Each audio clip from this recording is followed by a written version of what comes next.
आदि में परमेश्वर ने जब आकाश और पृथ्वी को बनाया, जब उसने प्रत्येक छोटे और बड़े समुद्र में रहने वाले जंतु को और हर एक पक्षी, पशु, रेंगने वाले जीव, हर घरेलू और जंगली जानवरों को रचा, तब यीशु वहां पर थे।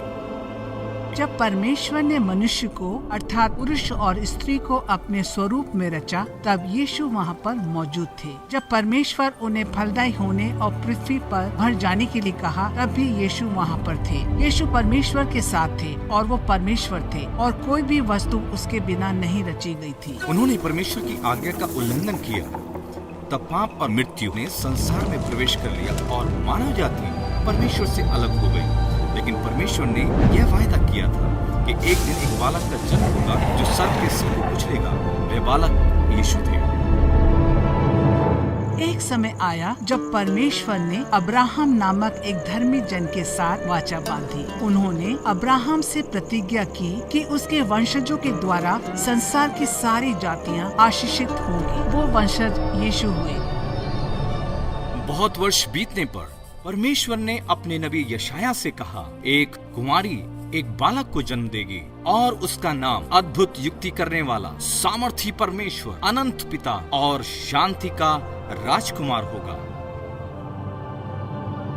नियुक्त समय पर जिब्राइल नामक एक स्वर्गदूत कुंवारी मरियम के पास आया और उसने मरियम से कहा कि वो पवित्र आत्मा के द्वारा गर्भवती होगी और एक पुत्र को जनेगी और वो बालक परमेश्वर का पुत्र कहलाएगा। मरियम ने एक बालक को जन्म दिया और स्वर्गदूत द्वारा दिए गए निर्देशानुसार उसने उसका नाम यीशु रखा। एक स्वर्गदूत कुछ चरवाहों को भी दिखाई दिया जो उस जगह अपनी भेड़ों की रखवाली कर रहे थे।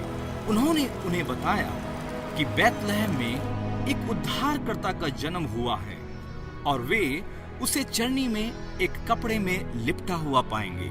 जब यीशु 30 वर्ष के हुए, तब यूहन्ना नामक एक व्यक्ति ने उन्हें बपतिस्मा दिया और उस समय पवित्र आत्मा एक कबूतर के रूप में उस पर उतरा।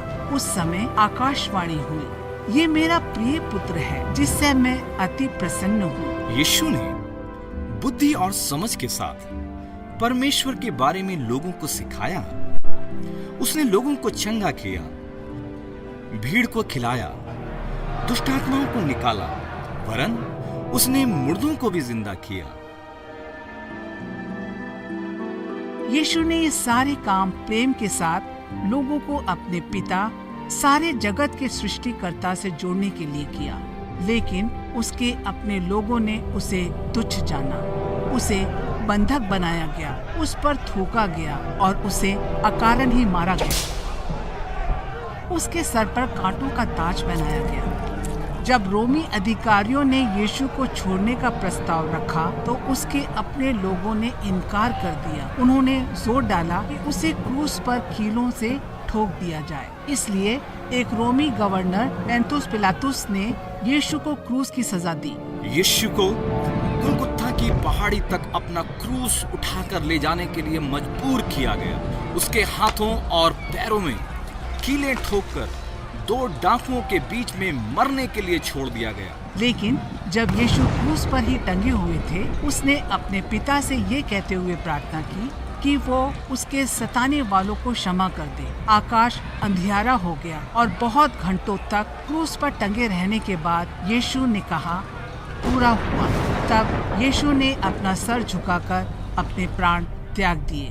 उसने संपूर्ण मानव जाति के लिए अपने लहू को बहा दिया। धरती हिल गई और मंदिर का पर्दा ऊपर से लेकर नीचे तक 2 भाग हो गया। उसकी देह को क्रूस पर से उतारकर सन के कपड़े में लपेटा गया और उसे कब्र में रख दिया गया। कब्र के द्वार पर एक बड़ा पत्थर लुढ़का दिया गया और रोमी सैनिक उस कब्र की रखवाली करते थे। लेकिन तीसरे दिन एक स्वर्गदूत ने पत्थर हटा दिया। यीशु मुर्दों में से जीवित हो गया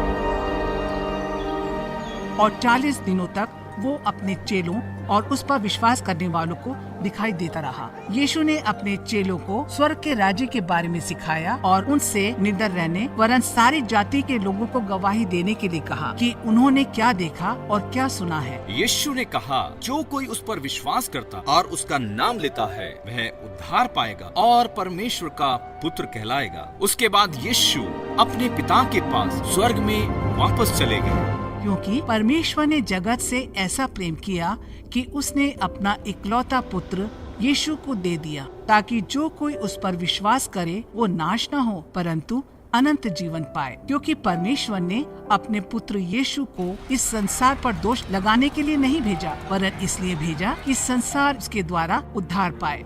यीशु ने कहा, परमेश्वर के पास पहुंचने का एकमात्र मार्ग वही है। मार्ग, सत्य और जीवन वह ही है। बिना उसके द्वारा कोई पिता तक नहीं पहुंच सकता।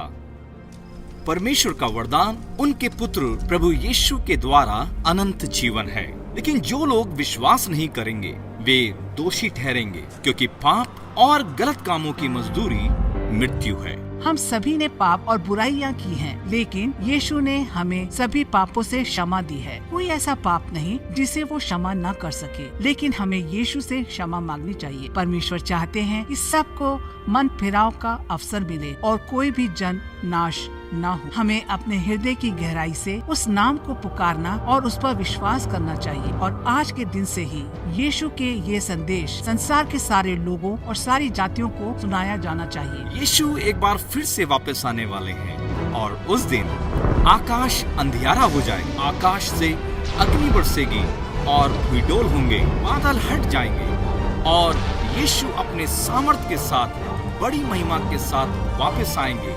वह आकाश की शक्तियों की अगुवाई और जगत का न्याय करेंगे। जिन्होंने यीशु का नाम लिया है वे स्वर्ग में प्रवेश करेंगे और यीशु के साथ अनंत जीवन बिताएंगे। वो सब कुछ नया कर देंगे। वो सारे आंसुओं, दुखों और लज्जा को दूर कर देंगे। जिन लोगों ने उसके नाम को अस्वीकृत करके उस पर विश्वास नहीं किया उन्हें अनंत काल के लिए दोषी ठहराया जाएगा।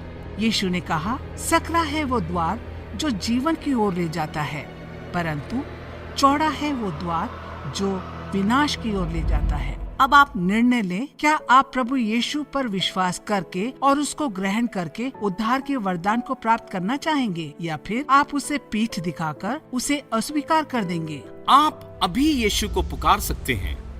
अपने पापों का अंगीकार करें और क्षमा पाएं। विश्वास करें कि परमेश्वर ने यीशु को मुर्दों में से जीवित कर दिया है और आप उद्धार पाएंगे। आप परमेश्वर की संतान बन जाएंगे।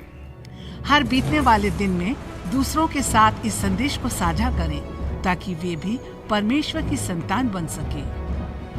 और हम साथ मिलकर कहेंगे, आइए प्रभु, आइए यीशु। इस कहानी का एक एक शब्द सच्चा है और परमेश्वर की पवित्र पुस्तक बाइबल में लिखा है।